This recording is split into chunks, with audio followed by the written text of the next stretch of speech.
ketika sudah sampai pada ambang batas, selebihnya akan menjadi sampah. Otak yang rileks itu membuka pintu-pintu untuk belajar.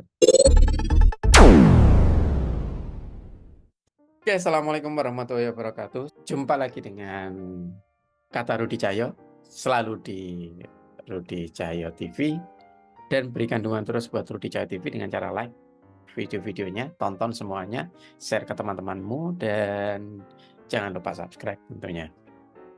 Hari ini di Kata Rudi Cahyo kali ini kita akan membahas, oh iya tapi sebelumnya saya ucapkan selamat menunaikan ibadah puasa buat yang menjalankan. Semoga dilancarkan ibadahnya. Hari ini Kata Rudi Cahyo akan membahas tentang otak yang rileks. Ya, itu akan lebih mudah untuk membangun diri, membentuk diri, mencapai tujuan belajar. Berarti memudahkan dalam belajar. Di pendidikan kita atau kebanyakan mungkin orang beranggapan bahwa dengan cara kita belajar keras, diberikan banyak pelajaran, berbagai macam pelajaran, bahkan kadang kita diberikan pelajaran yang dibutuhkan ataupun yang tidak dibutuhkan oleh siswa, oleh anak, itu akan kita beranggapan bahwa itu akan membuat mereka belajar banyak. Mereka akan menerima banyak asupan, menerima banyak kemampuan, keahlian, ilmu, pengetahuan, yang kemudian justru malah itu membuat mereka berjarak dengan ilmu pengetahuan. Mereka mungkin akan alergi, sebagaimana ketika kita banyak sekali makan dan kemudian pada akhirnya kita akan muntah-muntah karena tidak semua makanan dibutuhkan. Kadang ada makanan yang membuat kita alergi, kadang juga kekenyangan. Kita kadang-kadang tidak mengerti takaran, semuanya diberikan. Sama juga di pendidikan kita, di proses kita belajar. Ada banyak keluhan, baik itu adik-adik kita yang masih sekolah, keponakan-keponakan kita, merasa tegang, banyak sekali tugas, pelajarannya banyak. Begitu juga di teman-teman mahasiswa, tugasnya banyak dan seterusnya. Ya. Nah, apakah kemudian memberikan banyak beban belajar itu jelek? Oke, saya akan garis bawahi. Memberikan beban belajar itu tidak jelek. Karena apa? Karena itu adalah challenge. Biar kita belajar, biar otak kita belajar, biar tubuh kita belajar, biar diri kita belajar. Itu ya dengan memberikan challenge itu, yaitu memberikan beban belajar. Tapi kalau itu pertanyaannya sudah berubah, terlalu banyak beban belajar, nah itu yang jadi kurang bagus. Ya, karena dengan otak tegang, otak sudah kaku, otak sudah kram, maka akan muncul penolakan-penolakan. Maka justru kita akan berjarak dengan objek yang kita pelajari. Ya, anak-anak kita, adik-adik kita justru akan berjarak dengan apa yang dipelajari karena merasa tidak nyaman, tidak rileks. Maka dari itu, ini seperti yang ada kaitannya dengan video sebelumnya, bahwa penting sebenarnya kita mengenali seperti apa karakteristik, seperti apa gaya belajar anak-anak kita, siswa-siswa kita, ya biar kita tahu takarannya. Dan sebenarnya hal ini juga tidak selalu harus menunggu kita mengukur karakteristik atau daya tahan mereka, enggak. Tapi kita bisa mengukur itu secara manusiawi. Cuman kadang-kadang pendidikan kita itu tidak dalam satu paket yang terintegrasi. Contoh yang paling kecil aja, misalnya antar guru semuanya pada ngasih tugas sendiri-sendiri. Satu mata pelajaran dengan mata pelajaran lain tidak coba dihubungkan dan kemudian memberikan satu tugas, atau mungkin bersifat project based yang di dalamnya mengakomodir berbagai ilmu, berbagai pelajaran. Itu akan jauh lebih mudah, akan jauh lebih bisa diterima karena sifatnya lebih aplikatif dan mengakomodir banyak kemampuan.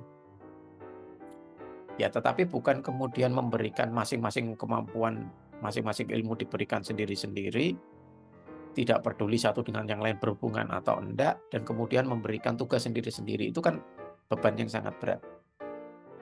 Dan ini yang kadang disalahpahami.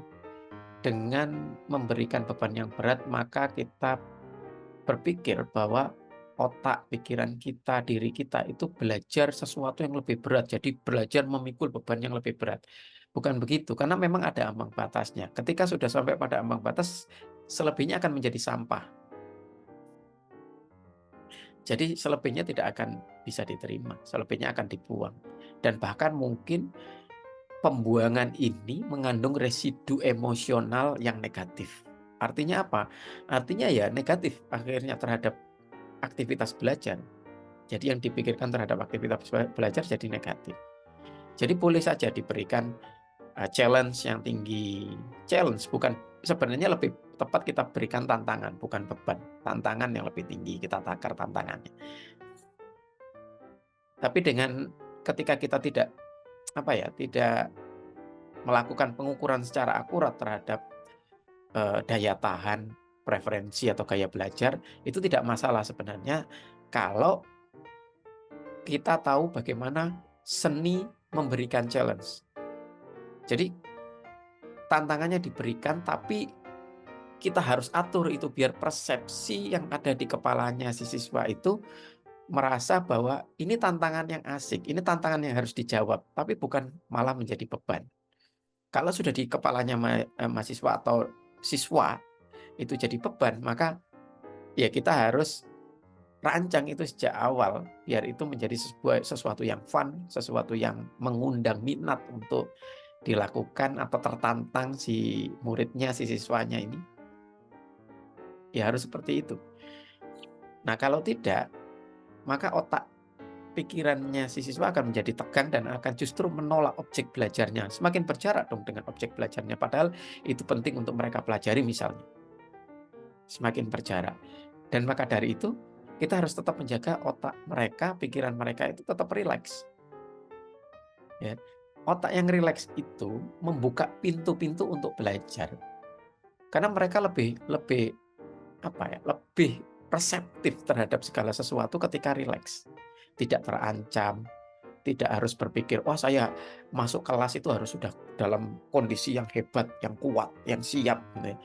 Siap tempur, siap perang. Itu kan berarti orang yang siap perang itu kan orang yang siap dengan segala aksi dan reaksi. Ngomong-ngomong aksi dan reaksi itu kan dua hal yang bertentangan. Jadi orang yang siap berperang, siswa yang siap berperang masuk ke kelas itu siap-siap mau menentang sesuatu, mau menantang, mau berperang. Sehingga yang disampaikan oleh guru, disampaikan oleh dosen itu akan diajak perang. Ketika diajak perang, maka ini seperti aksi reaksi. Apapun yang diberikan oleh guru, maka akan ditantang dengan sesuatu yang kekuatannya sama. Semakin kuat guru menekan, semakin kuat menolak. Nah, itu alamiah. Nah, kalau siswa itu setiap hari, murid kita setiap hari disiapkan untuk berperang, maka ya tidak akan ada sesuatu yang sifatnya bisa diserap, yang sifat tidak akan lebih reseptif. Jadi mereka akan lebih banyak menolak. Nah, itu logikanya. Maka dari itu, seorang pendidik ya harus pandai-pandai mengelola, kalaupun tidak mengukur daya tahan, preferensi, atau gaya belajarnya, itu tidak masalah, tapi ya harus tahu seni dalam mengelola belajarnya. Pertama, kalau yang mau konkret, harusnya antar mata pelajaran itu terintegrasi. Jadi antar guru bisa saling berdiskusi, bentuk kelompok, kemudian memberikan tugas bersama, misalnya dengan model project. Atau kalaupun tidak bisa seperti itu, ya seni pengelolaan beban itu, challenge. Gimana caranya di persepsi siswa atau murid itu, pelajaran maupun tugas itu rasanya seperti sesuatu yang harus dijawab. Itu sebuah tantangan yang menarik. Maka dari itu jangan berat-berat. Terus itu yang pertama ya. Jangan terlalu berat. Buat itu menyenangkan dari sejak awal menyampaikan mata pelajaran atau menyampaikan pelajaran atau memberikan tugas itu buat menjadi menyenangkan. Terus yang kedua, libatkan si guru ini atau Anda sebagai pendidik, terlibatlah di dalamnya. Karena proyek itu milik bersama, termasuk si gurunya atau si dosennya. Kalau mahasiswanya ngajak berdiskusi, ya berdiskusilah. Kalau dihubungkan dengan video sebelumnya, berdiskusilah secara egaliter. secara setara, sama-sama belajar. Jadi ini partner kita belajar, diskusi, hidupkan relasi yang membuat mereka berani untuk menyampaikan pendapat, berekspresi. Relasi seperti itu tuh harus dijaga, harus dibangun terus. Nah itu ya. Jadi pertama harus bisa menakar beban, memberikan pelajaran dan tugas secara menyenangkan sejak awal pertama kali kesan yang ditumbuhkan atau ditimbulkan di benak mahasiswa atau siswa itu seperti itu. Terus kemudian terlibat di dalamnya, terlibat secara setara. Nah itu kurang lebih bagaimana cara kita menjaga otak murid-murid atau siswa kita itu tetap rileks.